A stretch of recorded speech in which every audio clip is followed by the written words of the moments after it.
Welcome to the Military OneSource Podcast. Military OneSource is an official program of the Defense Department with tools, information, and resources to help families navigate all aspects of military life. For more information, visit MilitaryOneSource.mil. Welcome to the podcast. I'm Bruce Moody. I want to introduce today's guests by first explaining why we have them on the podcast and maybe why we do this podcast at all. It's to support the warrior ethos. We support the warfighter and the family with resources that foster well-being, readiness, and build community. At Military OneSource, we're providing military community support infrastructure and programs wherever they're needed, at home, abroad. And if you look back at our previous episodes and subscribe while you're at it, you'll see that in every episode, we're sustaining and building effective and efficient military and family support and partnerships. So we're addressing existing and emerging needs within our military community. So the need that we're talking about today is pretty basic. It's fundamental. It's eating well, healthy body, healthy mind. So for the military community, that does two things. When the family is healthy, it's one less thing to be a distraction for our warfighter, so they can focus on the mission. And for the warfighter, it's even more direct. They have demanding jobs, and every day around the world, a warfighter who is fit to fight is able to carry out the mission. So food is about as fundamental as it gets, so we're going to talk about eating well today. And with that, we'll bring in our guests. Today, we are pleased to welcome two active duty registered dietitians. Air Force First Lieutenant Rebekah Suggs is joining us from Nellis Air Force Base, and Army Captain Felecia Dispense is from Fort Moore. Welcome to the both of you. Thank you. It's good to be here. Thank you, Bruce. We are pleased to have you with us today. It's always good to talk about food. What I want to do to just kind of start off is to kind of hear your take. Each branch of the military has registered dietitians in uniform. So in your view, what is your job as it pertains to supporting the warfighter? Captain Dispense, we'll start with you. How about that? Yeah. So thank you again for having me. I feel like my job as a military dietitian, it's twofold. So there's the nutrition education piece of it, but then also that nutrition advocacy. So of course, we help to educate the warfighters and their unit leaders on what appropriate nutrition looks like. But then we also advocate in the same respect when it comes to the nutrition environment on the installation, as well as we conduct nutrition research to ensure that we are providing the best care, making sure that it's up to date. And then we're also meeting the demands of future warfare, whatever that may look like.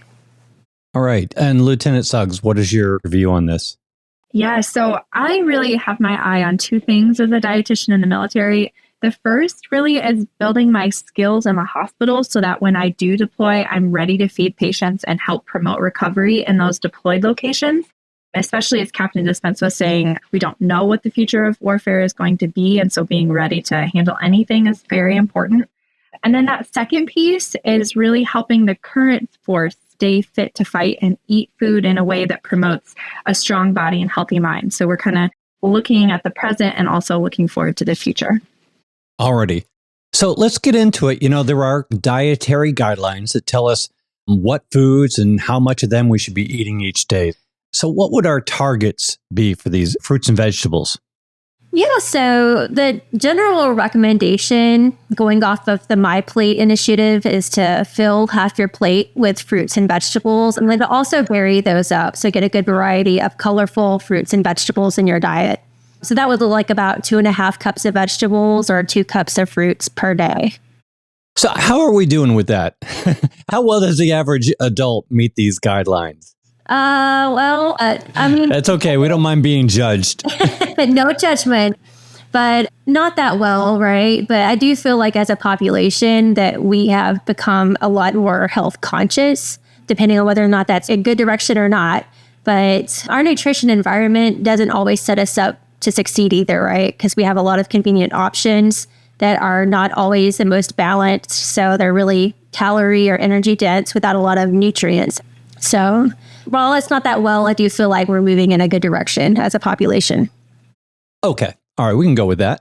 Now, why would it be so important for warfighters to meet these recommendations? And I know you were talking about this briefly, but maybe talk about both the unique physical and mental demands. Lieutenant Suggs, you want to try it?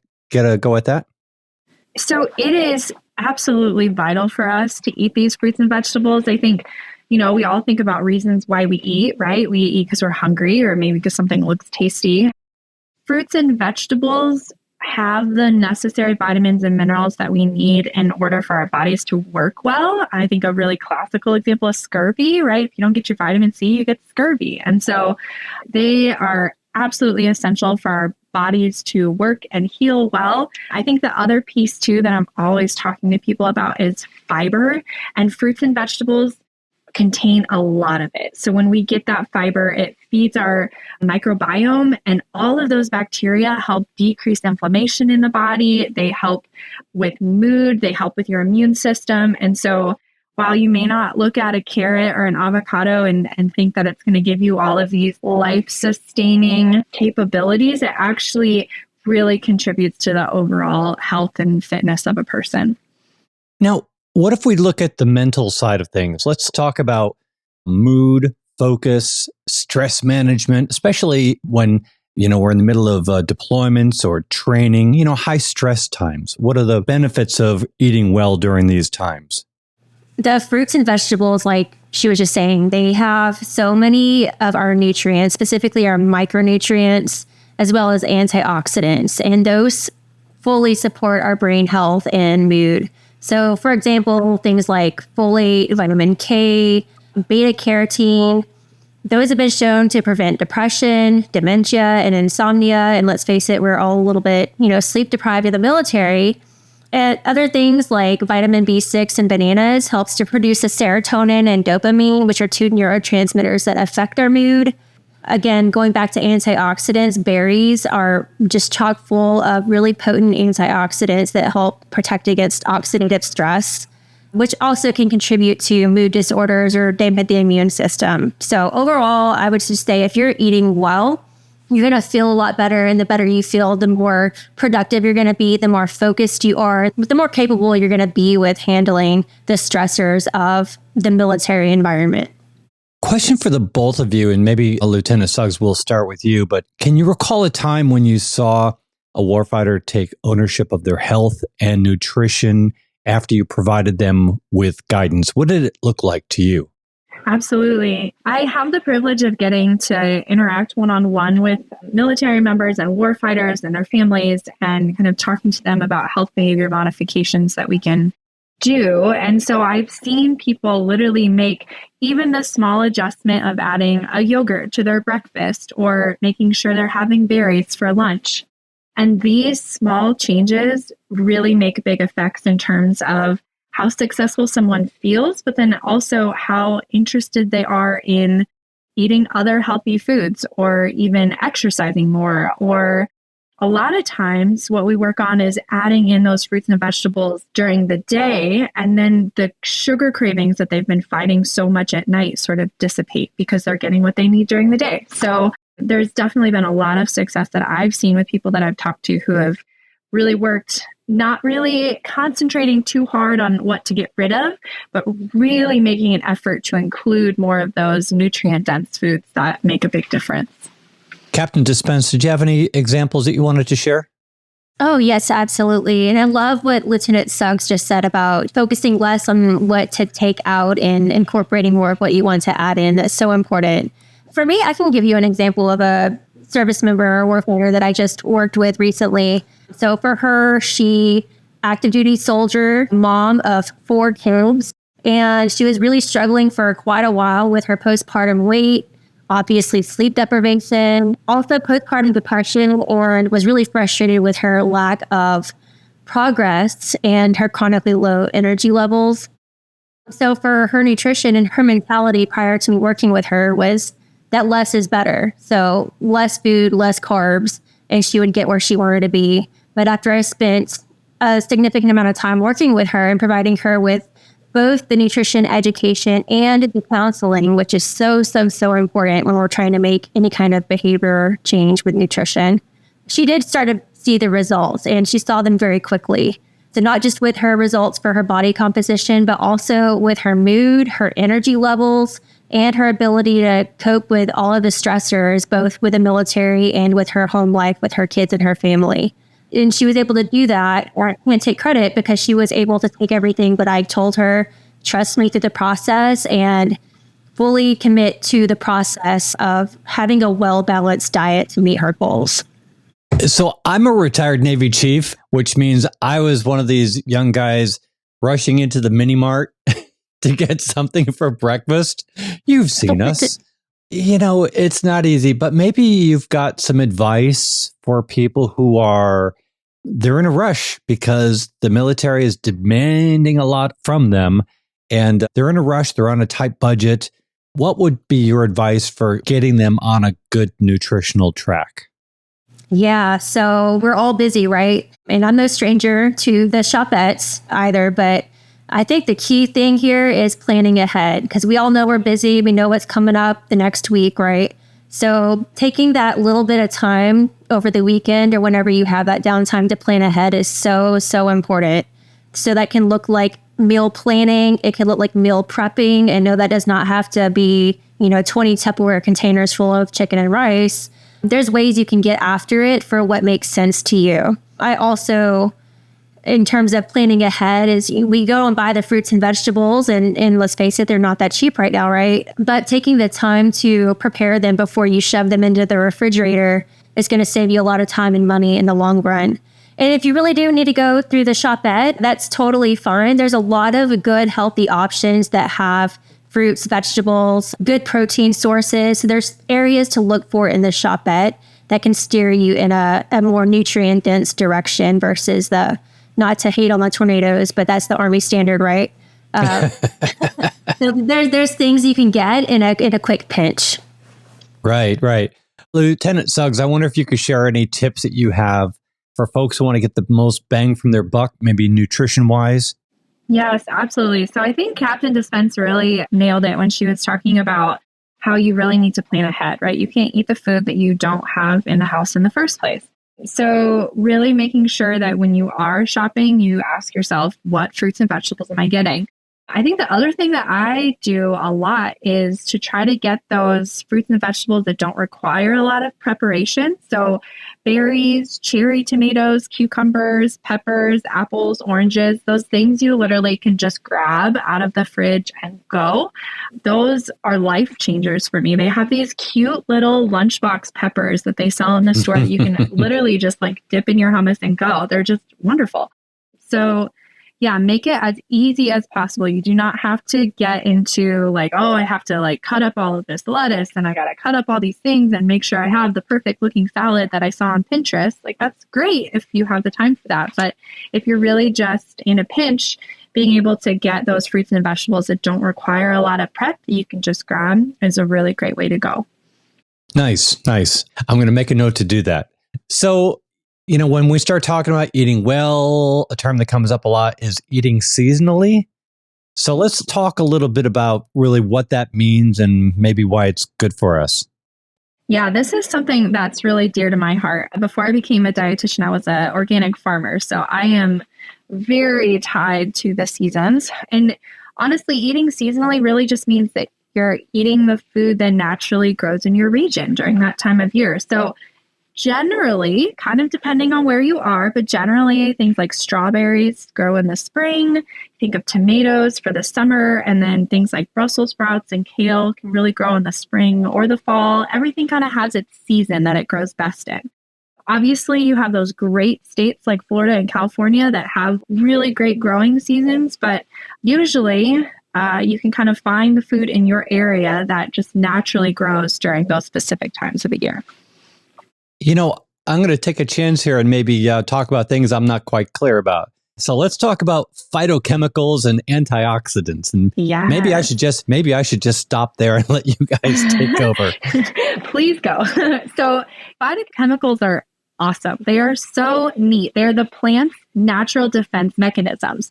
And they're really cool because they're linked with the plant's color. So, for example, tomatoes have a red phytochemical called lycopenes, and raspberries and blueberries are loaded with one called anthocyanins, which it kind of ranges in that red to blue to purple color. So the more the plant, the more that fruit or vegetable is grown in a sustainable way that kind of takes advantage of its natural defense mechanisms against disease and pests, the more phytochemicals it has. And those phytochemicals are protective for the plant, but then they work like antioxidants in our bodies to help fight things like cancer and chronic inflammation. So they are really just these like powerhouse of health that, it's not on the nutrition facts label, but it's right there in front of us in the color of the plant. So look for those colors. All right, will do. Let's go back to eating seasonally.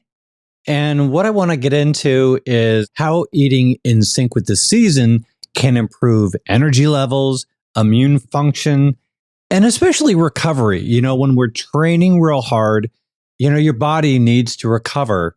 And so let's talk about staying in sync with the seasons.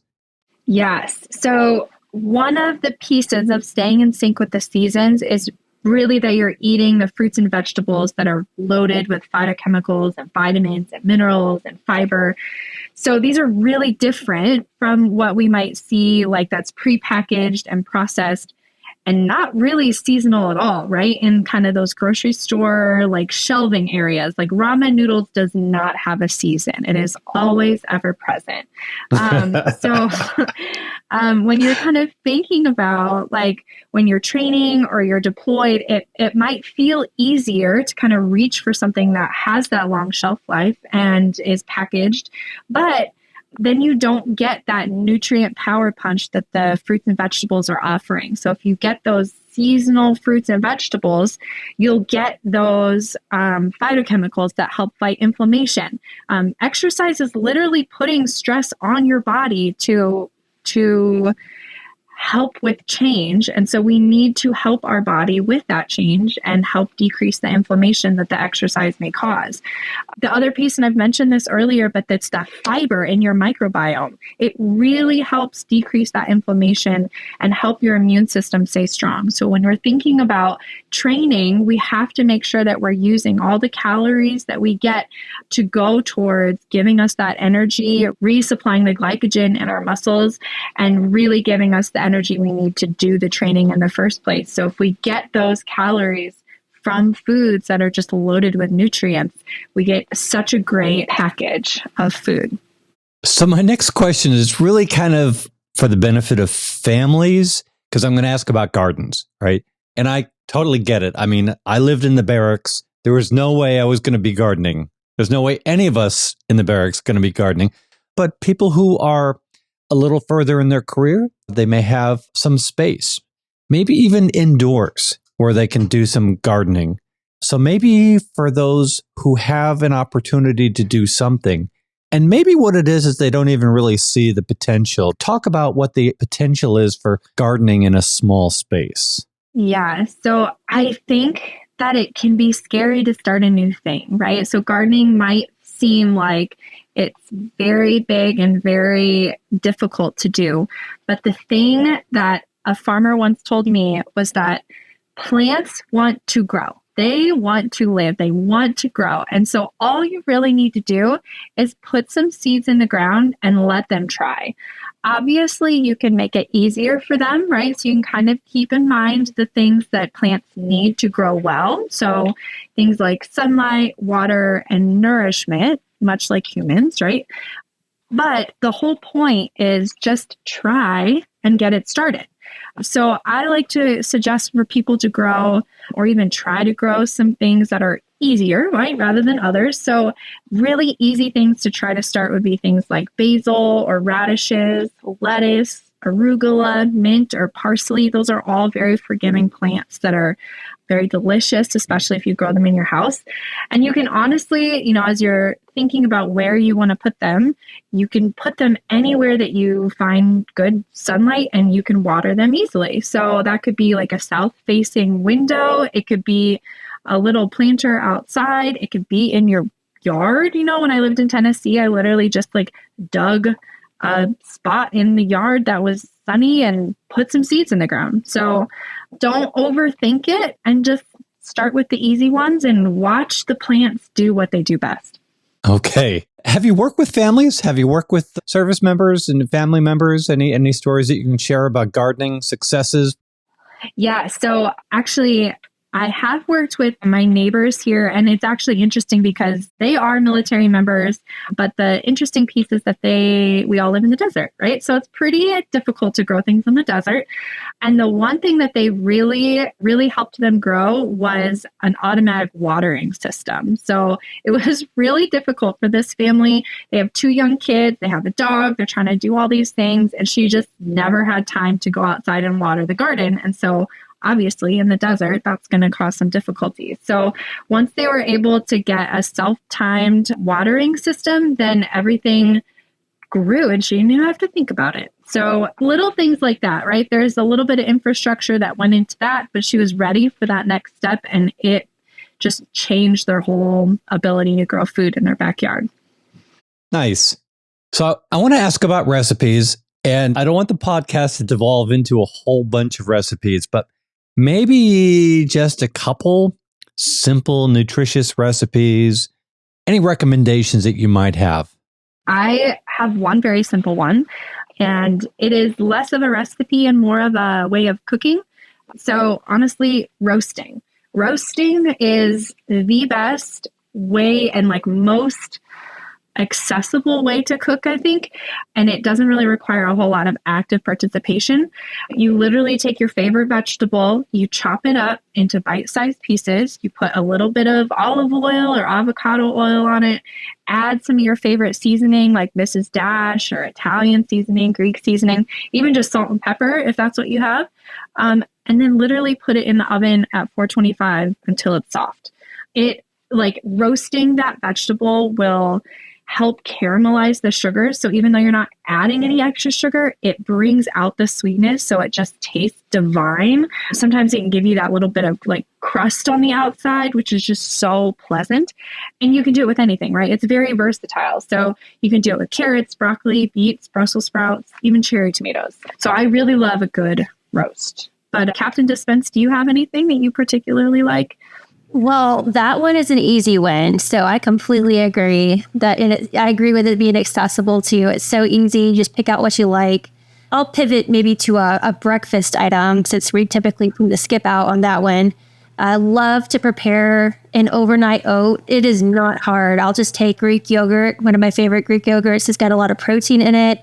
And then start to add in those fresh fruits, maybe some chia seeds or flaxseed, anything to really bolster it up and make it more of a well-rounded breakfast. And you can prepare those well ahead of time and grab it on the go in the morning. So that is my bird-to breakfast when I'm in a pinch. That's a great idea. So I have another question. Maybe this is also geared more toward the families, because I want to ask about farmers markets, but I'm really interested in something called community-supported agriculture. And I've never actually used that term. I always call them CSAs. But basically, it's a subscription service, and they will deliver you fresh local vegetables, which seems to me might be a really good fit for busy military families who don't have time to get out to the market as often as they would like. Really invite your thoughts on this. I love a CSA. I think they are so helpful both for the consumer and the farmer. Basically, you pay for a box of produce, and then it kind of depends on the subscription service. Sometimes it's weekly, bi-weekly, or monthly. You go and you just pick up a box of produce, and the farmer can put anything that they want to in there. So that really encourages eating a variety of different foods, right? Maybe that you've never heard of, like kohlrabi or bok choy or celeriac. You get all these different cool new things to try. And then also you get to really celebrate with the farmer when they have a bumper crop of something. So if they have a lot of tomatoes to give out, you get extra tomatoes that week. So that's really incredible.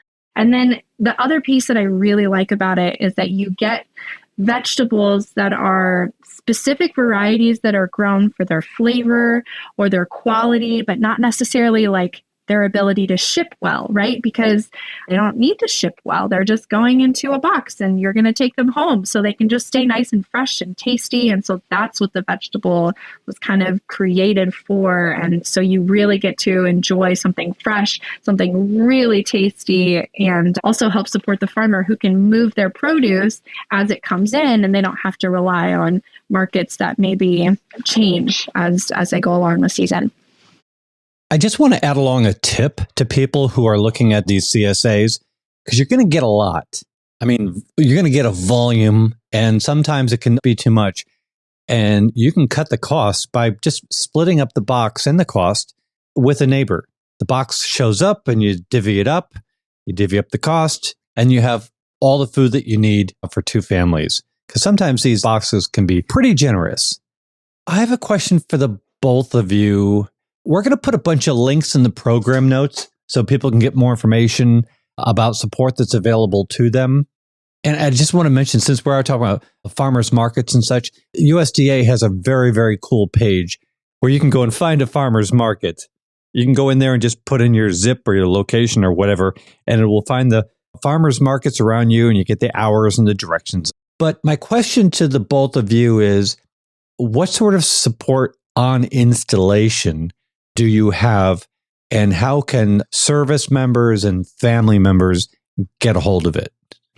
So I'll speak for the Army installation. And actually, I feel like I remember a little bit from Air Force side too. There's also going to be food pantries available on the installation. And then DECA, that runs the commissary, they have a lot of really great resources. You can go on their website or use their app. And they give you a lot of resources on how to put together a healthy meal. Of course, they have sales and deals, but they also have a lot of recipes that are readily available on the website. And then they put a lot of things out in the store too, some front-facing marketing to help guide you through the store as well. So be on the lookout for the things like the Go for Green marketing materials and those green tabs on all the healthier, quote-unquote, dietitian-approved items within the commissary. Yes, and to kind of go with that too, the Go for Green is also available in the cafeterias too. So if you are trying to make good choices about what you're eating in the cafeteria or the DFAC, you can just look for the things that have the green label or even the yellow label and try to limit your intake of the things with the red. And that can really help. If we're talking about sort of like food access, I do think the commissary is a great place to get started. I know we have a local program here at our commissary where you can connect with your first shirt, and there are people who donate food in the commissary so that your first shirt can kind of direct you to those donations. There's also food banks that come on to base and deliver here at Nellis. And then we connect with like a local food bank called 3 Square. They work with Feeding America, which is like a national food bank program. And they really help connect some of our military members to things like SNAP. And then also we have WIC services here on base too. So very important to kind of plug into the resources that you have through your unit and through your first shirt and just see, what is out there for you kind of locally, because we have the food in America, right? Like that's the big piece of it. We have the food. We just have to make the connection. So. Mm-hmm. And Captain Dispense, you get the last word. Awesome. Well, something you brought up earlier, I want to circle back to about the barracks not having gardening. I'm actually in company command right now, and that just gave me so much food for thought, no pun intended, about how we could maybe get after changing that and having our soldiers and our airmen put something together that's local that they can take care of and they can have ownership of. So I would probably encourage our unit leaders to look into ways that they can probably support that in the barracks footprint for those soldiers. That's such a great idea. Yeah. Well, if you make some headway there, get in touch with us and we'll have you back on the podcast. Absolutely. It's been a real pleasure talking with the both of you today. I just appreciate the information and what you do for the military community. Thank you so much for joining us today. Thank you for having us. Thank you, Bruce. Excellent. Excellent. I want to remind everybody that Military OneSource is an official resource of the Defense Department. If you have any questions, any comments, any recipes that you want to share with us, just go in the program notes. There's a link and you can send us a note. Also, be sure to subscribe to this podcast wherever you listen to your podcasts, which includes YouTube. I keep forgetting to mention YouTube, but Go to YouTube and search for Military OneSource, and there we are. Because we cover a wide range of topics to help military families navigate military life. I'm Bruce Moody. Thank you so much for listening. Take care. Bye-bye.